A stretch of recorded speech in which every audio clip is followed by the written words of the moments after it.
தம்பி ரமேஷ் சார் மாதிரி ஒரு இன்டெலிஜென்ட்டான காமெடின்னு நீங்கள் பார்க்கவே முடியாது. நான் வந்து ஒரு குறிப்பிட்ட சில காமெடியன்ஸ் மட்டும்தான் சொல்லுவேன். ரொம்ப புக்ஸ் படிப்பாங்க, ரொம்ப இன்டெலிஜென்ட்டாக இருப்பாங்க, அவங்களுக்கு எல்லாமே தெரியும். ஆனால் படத்தில் கோமாளித்தனமாக ஒன்று பண்ணுவாங்க. ஸோ அந்த மாதிரி தம்பி ராமையா சார் வெரி இன்டெலிஜென்ட். அவர் நிறைய படிச்சிருக்காரு, நிறைய விஷயங்கள் தெரியும். அவரோட சேர்ந்து பேசும்போது தான், அந்த ஷேர் பண்ணும்போது தான் எனக்கு ஆச்சரியமாக இருக்கும். என்னென்ன இவ்வளோ பேசுகிறீங்க, இதெல்லாம் தெரியுதுன்னு அப்படின்னும் போது சொல்லுவார்.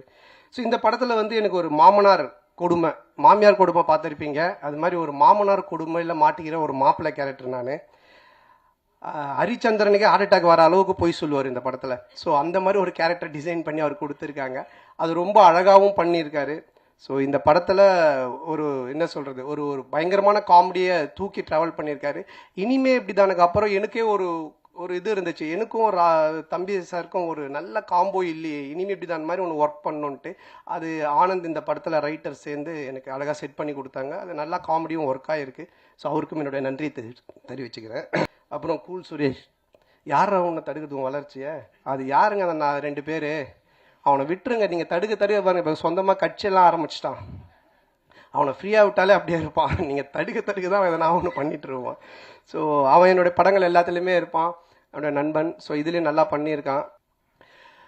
இப்போல்லாம் நீங்கள் பார்த்தீங்கன்னா, இப்போ இந்த படமே பார்த்தீங்கன்னா 90s கிட்ஸை பேஸ் பண்ணி தான் எடுத்திருக்கோம். என்ன விஷயம் அப்படின்றத நீங்கள் பார்த்தீங்கன்னா, உலகத்திலே 2 பிரச்சனை உள்ள ஆளுங்க தான் இருக்காங்க. ஒன்று, ஏன்டா கல்யாணம் பண்ணோம் அப்படின்னு வாழ்கிற ஒரு குரூப்பு, எப்படா எங்களுக்கு கல்யாணம் ஆகும் அப்படின்னு வாழ்கிற ஒரு குரூப்பு. இந்த 2 பேருடைய மனநிலையை பேஸாக வச்சு இதில் காமெடி பண்ணி தான் இந்த படமே எடுத்திருக்கோம். ஸோ இன்றைக்கி ரொம்ப கன்ஃபியூஷனில் தான் இருக்காங்க யங்ஸ்டர்ஸ் எல்லாருமே. அப்துல் கலாம் ஐயா சொன்னாங்க கனவு காணுங்க அப்படின்னு. ஆனால் இன்றைக்கி இருக்க பசங்க ட்ரீமை பற்றி எங்கே யோசிக்கிறாங்க? ட்ரீம் 11 எந்த டீமு காசு கட்டினா காசு வருன்றதை பற்றி தான் அதிகமாக யோசிச்சுன்னு இருக்கானுங்க. ஸோ அதுக்கப்புறமா வாழ்க்கையோட ஸ்டேட்டஸை பற்றியே யோசிக்கிறதில்ல. வாட்ஸ்அப்பில் என்ன ஸ்டேட்டஸ் போட்டால் நம்ம கெத்தாக இருக்குன்னு தான் யோசிச்சுட்டு இருக்காங்க. ஸோ இப்படிப்பட்ட ஒரு மனநிலையில் இன்றைக்கி இருக்க ஒரு சுச்சுவேஷனில் இருக்கிற ஒரு 90s கிட்ஸ் ஆகட்டும், இல்லை 2K கிட்ஸ் ஆகட்டும், இவங்களோட லைஃப் ஸ்டைல் எப்படி இருக்கும் அப்படின்ற ஒரு பேஸ் தான் இந்த படத்தினுடைய கதையே. ஸோ இதை ஒரு ஃபேமிலி ட்ராமாவாக ரொம்ப அற்புதமாக பண்ணியிருக்கோம். நிச்சயமாக 2 ஹவர்ஸ் நீங்கள் தேட்டரில் வந்து படம் பார்க்கும்போது போர் அடிக்காது. இப்படி ஒரு குடும்பமா அப்படின்னு நீங்கள் பார்த்து சிரிக்கிற மாதிரி தான் இந்த படம் இருக்கும்.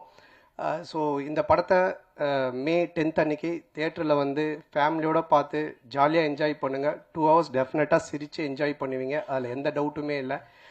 ஹாரர் ட்ராமா பண்ணியிருக்கேன், Vadakkupatti Ramasamy social drama, first time family drama. ஒரு மேரேஜ் ஆன ஒருத்தன், ஒரு மாமனார், மச்சான், ஒய்ஃபு, மேனேஜர், இந்த டார்ச்சரில் அவன் என்ன மாதிரிலாம் வாழ்கிறான் அப்படின்றது எனக்கே ஒரு புதுசான ஒரு விஷயந்தான். ஸோ லாஜிக்கை மறந்துட்டு மேஜிக் தான். வந்து 2 ஹவர்ஸ் நல்லா சிரிக்கலாம், வந்து பார்த்துட்டு என்ஜாய் பண்ணுங்கள்.